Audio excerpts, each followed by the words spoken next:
चल बे बुड्ढे, पैसे निकाल जल्दी से। जिस दिन मैं पैसा देना भूल गया तो समझ लेना तेरा और तेरे दुकान का क्या हाल करूंगा मैं। इसलिए पैसा बिना मांगे दे दिया कर, समझे? क्यों रे, कल तू कहाँ चला गया था? हाँ। कल तेरा हफ्ता नहीं मिला। चल आज और कल वाला दोनों को मिलाकर पैसा दे। हाँ। ना तेरे दुकान उठा के फेंक दूंगा। सुबह के लगभग 11 बजे अमीना बाजार दिल्ली की गलियों की भीड़ के बीच दरोगा ठाकुर अपने 2 सिपाहियों के साथ दुकानों से अवैध वसूली कर रहा था। उसके चेहरे पर अकड़ थी, चाल में रौब और आवाज में खौफ। वो हर दुकान पर रुकता, पैसे सबसे लेकर जेब में डालता और आगे बढ़ जाता। कोई बोलने की हिम्मत नहीं करता था। सब उसे ठाकुर साहब कहकर झुक जाते थे। लेकिन आज दरोगा ठाकुर की किस्मत उसके लिए कुछ और ही लिख चुकी थी। सड़क के किनारे ठेले पर एक लड़की सादे सलवार सूट में, बाल पीछे बंधे हुए, सामने रखी प्लेट में मोमोज खा रही थी। अरे वाह, मोमोज तो बहुत अच्छे बनाए हैं अंकल जी, मजा आ रहा है। चाचा जी 50 रुपए के मोमोज पैक कर देना। कोई नहीं जानता था कि वो लड़की दरअसल जिले की सबसे तेज तर्रार आईपीएस अफसर आयशा मलिक थी। वो अक्सर यूनिफॉर्म के बिना इलाके का हाल खुद देखने आती थी कि क्या पुलिस और दरोगा अपनी ड्यूटी ठीक से कर रहे हैं या नहीं। उसी वक्त दरोगा ठाकुर अपनी बाइक पर भीड़ को चीरता हुआ एक सब्जी की दुकान पर गया और बोला, चल बे, हफ्ता निकाल, जल्दी कर। तभी आयशा ने दरोगा ठाकुर को देखा कि वो किस तरह दुकानदारों से धौंस जमाते हुए पैसे ले रहा था। उसकी आंखें सिकुड़ गईं। उसने अपने मोबाइल से हल्का सा वीडियो रिकॉर्ड किया।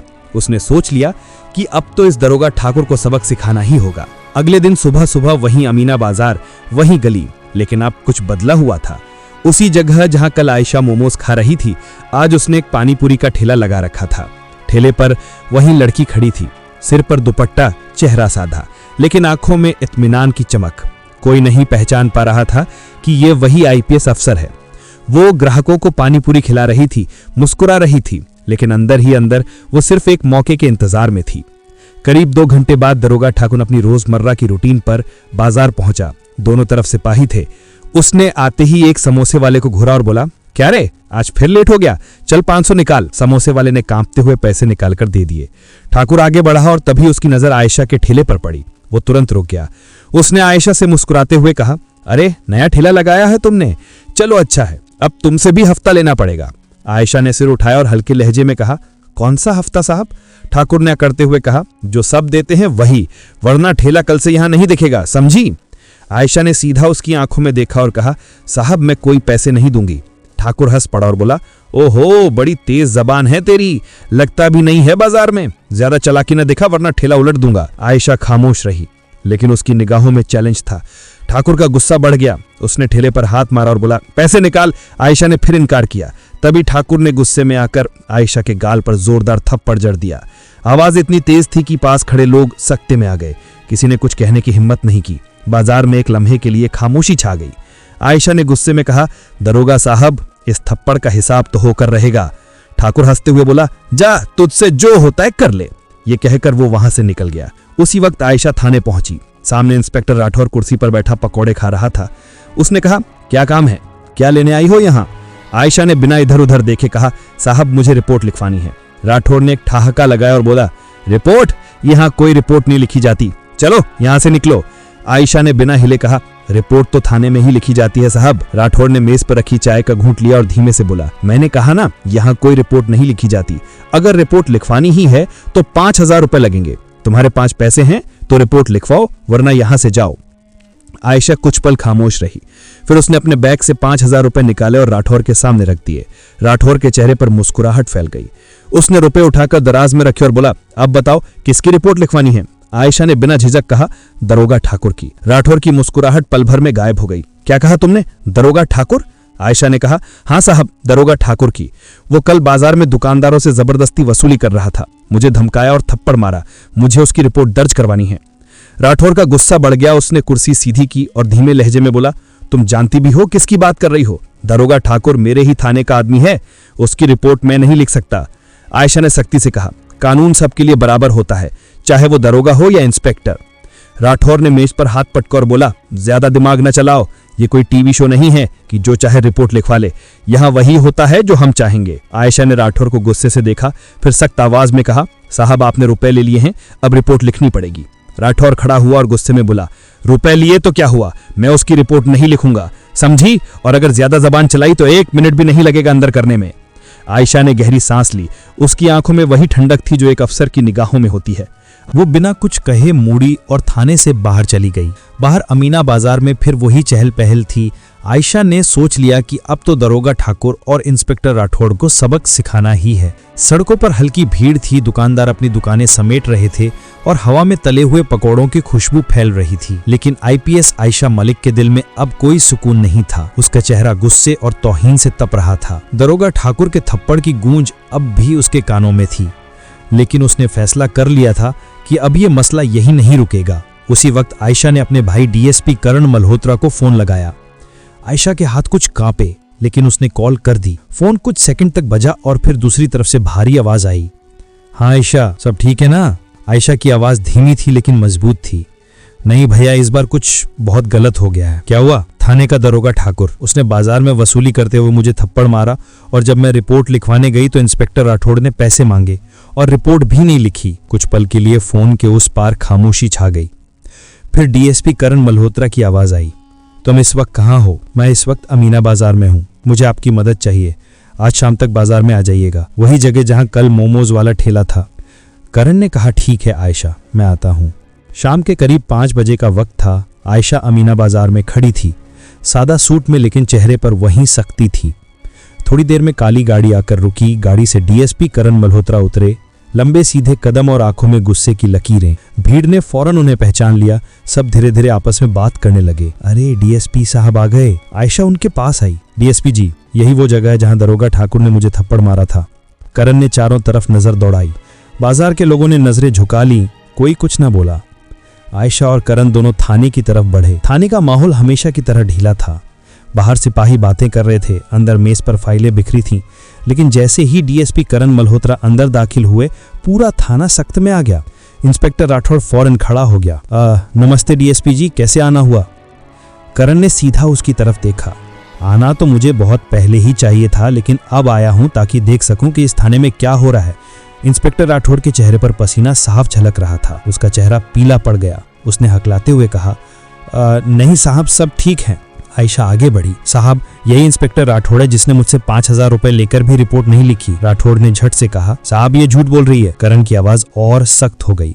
थाने का माहौल बदल चुका था, सबकी नजरें झुक चुकी थीं। तभी दरवाजा खुला और दरोगा ठाकुर अंदर आया।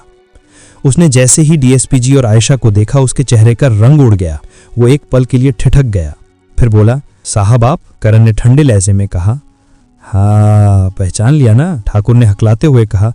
जी साहब, मैं तो बस ड्यूटी पर था। डीएसपी जी ने कहा, ड्यूटी पर थे तुम और उसी ड्यूटी में बाजार में दुकानदारों से वसूली कर रहे थे? ठाकुर कुछ भी न बोल पाया। डीएसपी जी ने कहा, देखो इंस्पेक्टर राठौड़, तुम्हें आयशा की बातें सुननी चाहिए थी और रिपोर्ट लिखनी चाहिए थी। आइंदा इसे ख्याल रखना। उसी वक्त आयशा और डीएसपी जी थाने से बाहर निकल गए। अमीना बाजार में पहुंचते ही करण ने आयशा से कहा, आयशा अब सब ठीक है, तुम जा सकती हो। तभी आयशा वहां से चली गई और डीएसपी जी बाजार के वास्ते से अपनी बाइक पर बैठकर घर जा रहे थे। उन्होंने सोचा कि अब तो कोई दिक्कत नहीं, सब कुछ ठीक है, लेकिन किस्मत कुछ और ही लिख चुकी थी। रास्ता वही पुराना अमीना बाजार वाला था। डीएसपी जी बाजार से निकले ही थे कि अचानक एक बाइक तेजी से उनके कार के सामने पास आकर रुकी। डीएसपी करण ने सख्त आवाज में कहा, क्या बात है दरोगा ठाकुर? ठाकुर ने अपनी टोपी उतारी, लेकिन इस बार उसके चेहरे पर कोई इज्जत नहीं थी। आंखों में सुर्ख गुस्सा, मुंह पर अकड़ थी। डीएसपी जी, आपने आज थाने में बहुत बड़ा तमाशा कर दिया। डीएसपी जी ने ठंडे लहजे में कहा, जो गलत करेगा उसके साथ ऐसा ही होगा। ठाकुर ने हंसते हुए कहा, गलती तो अब मैं करूंगा, क्योंकि आपने मुझे सबके सामने नीचा दिखाया है। ये कहकर उसने इशारा किया और पीछे बैठे सिपाही आगे बढ़े। एक ने बाइक पर लात मारी, दूसरे ने डीएसपी जी की कॉलर पकड़ ली। डीएसपी करण चीखे, ये क्या कर रहे हो तुम लोग? लेकिन अब भी किसी को फर्क नहीं पड़ रहा था। दरोगा ठाकुर पूरी तरह बेकाबू था। कुछ दुकानदारों ने देखा, लेकिन कोई आगे न बढ़ा। सब जानते थे कि दरोगा ठाकुर खतरनाक आदमी है। करण का गुस्सा फट पड़ा। ठाकुर, तू भूल रहा है कि तू एक पुलिस वाला है। तूने मुझे सबके सामने जलील किया है, अब मैं भी तुझे दिखाऊंगा कि पुलिस का खौफ क्या होता है। ये कहते ही ठाकुर ने करण के चेहरे पर जोर से थप्पड़ मारा। चारों तरफ अफरा तफरी मच गई। कोई मोबाइल से रिकॉर्ड करने की कोशिश कर रहा था, कोई चुपचाप अपनी दुकान बंद कर रहा था। दरोगा ठाकुर ने कहा, फोन निकालो। एक सिपाही ने मोबाइल निकाला और वीडियो रिकॉर्ड करने लगा। ठाकुर ने कहा, जो हमें नीचा दिखाएगा उसका यही हाल होगा। करण की सांसें तेज चल रही थीं, लेकिन उनकी आवाज अब भी मजबूत थी। ठाकुर, तेरा ये खेल ज्यादा देर नहीं चलेगा। ठाकुर हंसा, अब तो मजा आएगा। तभी ठाकुर ने फौरन सिपाहियों से कहा, चलो भागो। तीनों बाइक पर बैठे और भीड़ को धक्का देते हुए निकल गए। दरोगा ठाकुर के थप्पड़ की गूंज अब भी डीएसपी करण मल्होत्रा के कानों में थी। चेहरा लाल हो चुका था, लेकिन दिल में आग उससे भी ज्यादा भड़क रही थी। भीड़ धीरे धीरे छट चुकी थी। डीएसपी जी के कपड़े धूल से भर गए थे। उसी वक्त दूसरी तरफ आईपीएस आयशा मलिक बाजार में सब्जियां खरीद रही थीं। तभी डीएसपी के साथ अभी जो कुछ हुआ सब आयशा को पता चल गया। तभी उसने एक फोन लगाया। हेलो रवि जी, कौन बोल रहा है? मैं आईपीएस आयशा मलिक। मैडम नमस्ते, बहुत दिनों बाद कॉल आई। सब ठीक तो है? ठीक तो नहीं है रवि, मुझे तुम्हारी मदद चाहिए। कहिए मैडम, क्या बात है? आयशा की आवाज भारी हो गई। दरोगा ठाकुर, वही जो पहले तुम्हारे जिले में पोस्टेड था, अब मेरे इलाके में है। उसने कल मुझे बाजार में थप्पड़ मारा है। और डीएसपी सर जी की भी कुछ सेकंड के लिए रवि खामोश हो गया। क्या कहा आपने मैडम? हाँ, और थाने में इंस्पेक्टर राठौर ने भी रिश्वत मांगी, रिपोर्ट तक नहीं लिखी। अब मैं चाहती हूँ कि उन्हें मुअत्तल कराया जाए, लेकिन सबूत के साथ। रवि ने संजीदा लहजे में कहा, मैडम अगर आप कहें तो मैं दोनों को मुअत्तल करवाने का ऑर्डर लिखवा दूं। आयशा ने ठंडी लहजे में जवाब दिया, नहीं रवि, बगैर सबूत के मैं किसी पर उंगली नहीं उठाती। कानून का मतलब ही है सबूत, इसलिए कल तुम्हें बाजार में रहना होगा। मैं फिर से वही पानी पूरी का ठेला लगाऊंगी। जब दरोगा ठाकुर आए तो तुम दूर से वीडियो बनाना, ताकि उसके हर गलत काम का सबूत हमारे पास हो। रवि हैरान था, लेकिन मैडम अगर उसने फिर कुछ गलत किया तो खतरा बढ़ सकता है। आयशा बोली, मुझे डर नहीं है, इस बार मैं तैयार रहूंगी। उसकी आवाज में वो पुख्तगी थी जो किसी अफसर की नहीं बल्कि एक शोले की होती है। अगले दिन सुबह अमीना बाजार का वही कोना फिर से चहल पहल से भरा था। आयशा सादा कपड़ों में पानी पूरी बेच रही थी। गले में दुपट्टा था ताकि दरोगा को पता भी न लगे कि यही आईपीएस अफसर आयशा मलिक है। आयशा ने इस बार हल्का पीला सूट पहना था और चेहरे पर हल्की मुस्कुराहट, लेकिन उसकी नजर बार बार सड़क की तरफ थी। थोड़ी दूर पर एक शख्स कैमरे के साथ सादा कपड़ों में अखबार खरीदने का नाटक कर रहा था।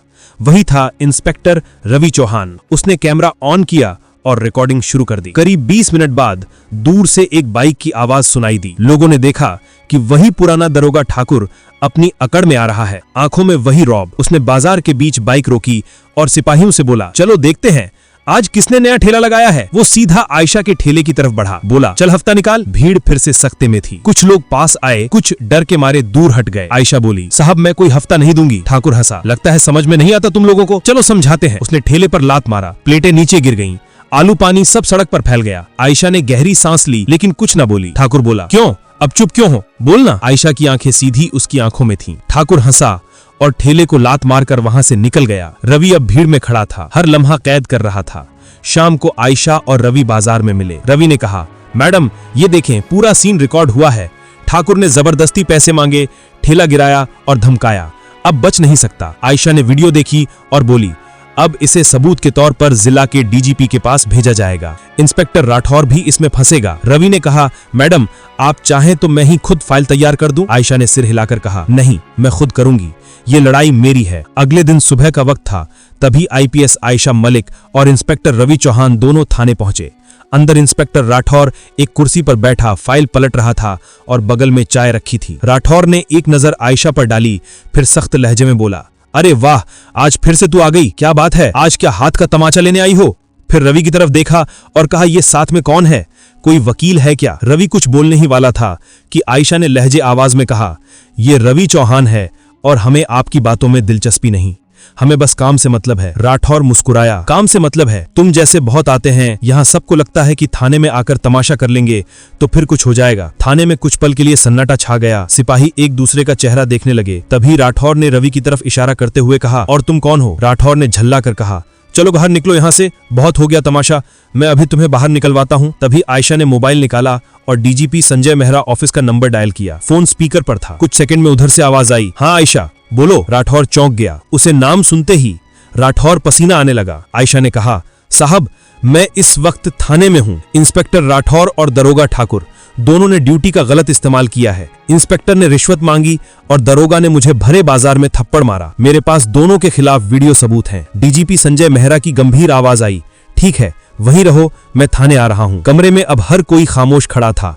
राठौर ने कुर्सी पर बैठते हुए कहा, अब फोन लगाकर डराने की कोशिश ना करो, हम जानते हैं कि इस तरह के कॉल कैसे होते हैं, फर्जी होते हैं सब। आयशा ने कहा, थोड़ी देर रुको, सब पता चल जाएगा। करीब 20 मिनट बाद थाने में डीजीपी संजय मेहरा की कार आकर रुकी।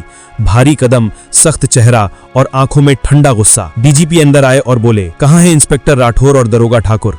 उसे अभी बुलाओ। अब बताओ कल बाजार में क्या हुआ था? उसी दौरान आयशा ने कहा, साहब कल दरोगा ठाकुर ने बाजार में मुझे जोरदार थप्पड़ मारा। ठाकुर बोला, ये झूठ बोल रही है। डीजीपी ने आयशा की तरफ देखा। आपके पास कोई सबूत है? आयशा ने मोबाइल निकाला और कहा, जी साहब ये वीडियो है। डीजीपी संजय मेहरा ने कहा, दरोगा ठाकुर और इंस्पेक्टर राठौर, तुम्हें अभी के अभी सस्पेंड किया जाता है। डीजीपी के आदेश के तुरंत बाद दरोगा ठाकुर और इंस्पेक्टर राठौर को थाने से हटा दिया गया और उनका निलंबन आधिकारिक कर दिया गया। दोनों अपनी बर्खास्तगी के डर से बौखलाए हुए थे। आईपीएस आयशा मलिक, जो अब तक सादे कपड़ों में थी, अगले दिन यूनिफॉर्म में पुलिस मुख्यालय पहुंची। डीजीपी मेहरा ने उन्हें अपने केबिन में बुलाया। डीजीपी मेहरा ने मेज पर हाथ रखकर गंभीरता से कहा, आयशा तुमने बहुत बहादुरी का काम किया है। एक आईपीएस अफसर होने के बावजूद अपनी पहचान छुपाकर तुमने जो सबूत इकट्ठा किए वो काबिले तारीफ है। आयशा ने विनम्रता से सिर झुकाया। धन्यवाद सर, ये मेरी ड्यूटी थी। तुम्हारी निडरता और ईमानदारी को देखते हुए डीजीपी ने मुस्कुराते हुए कहा, मैं तुम्हें अमीना बाजार के क्षेत्र का नया इंचार्ज नियुक्त करता हूँ। जाओ और उस इलाके की छवि बदल दो। आयशा की आंखों में एक नई चमक आ गई। जी सर, मैं इस भरोसे को नहीं टूटने दूंगी। अगले दिन आईपीएस आयशा मलिक ने अमीना बाजार थाने का चार्ज लिया। उन्होंने सबसे पहले सभी सिपाहियों के साथ एक बैठक की। उनकी सख्ती और ईमानदारी भरी बातें सुनकर थाने का ढीला माहौल तुरंत अनुशासित हो गया। उसी शाम आयशा को अपने गुप्त सूत्रों से खबर मिली कि उनके भाई डीएसपी करण मल्होत्रा की एक बड़ी चुनावी रैली उसी हफ्ते अमीना बाजार के मुख्य चौराहे पर होने वाली है, जहां पिछली बार उन्हें थप्पड़ मारा गया था। आयशा समझ गई कि ये सिर्फ एक रैली नहीं है, ये उनके लिए एक अग्नि परीक्षा है। आयशा ने अपने नए भरोसेमंद साथी इंस्पेक्टर रवि चौहान को बुलाया और कहा, रवि, हमें पता है कि ठाकुर और राठौड़ चुप नहीं बैठेंगे। डीएसपी जी की रैली हमारी पहली और सबसे बड़ी सुरक्षा चुनौती है। हमें न सिर्फ सुरक्षा पुख्ता करनी है, बल्कि उनकी किसी भी बड़ी साजिश को नाकाम करना है। ये लड़ाई अब मैदान में आ चुकी है। रवि ने सल्यूट किया। जी मैडम। अगले दिन रैली पूरी तरह से संपन्न हुई। किसी ने आयशा के खौफ से कुछ बोलने की हिम्मत नहीं की। तो दोस्तों, ये कहानी हमें सिखाती है कि चाहे व्यक्ति किसी भी पद पर हो, कानून का उल्लंघन करने और आम जनता को परेशान करने पर उसे दंडित होना ही पड़ता है, बशर्ते पीड़ित व्यक्ति सही तरीके से सबूत के साथ न्याय की मांग करे। ये कहानी केवल मनोरंजन के उद्देश्य से बनाई गई है। इसमें दिखाई गई सभी पात्र, घटनाएं और संवाद काल्पनिक हैं। किसी भी वास्तविक व्यक्ति, संस्था या घटना से इनका कोई संबंध नहीं है। कृपया इसे केवल कहानी के रूप में देखें और इसका आनंद लें। हम किसी की भावनाओं को ठेस पहुंचाना नहीं चाहते। अगर कहानी अच्छी लगी हो तो प्लीज हमारे चैनल नंदू बाय स्टोरी को सब्सक्राइब और वीडियो को एक लाइक जरूर करें। धन्यवाद।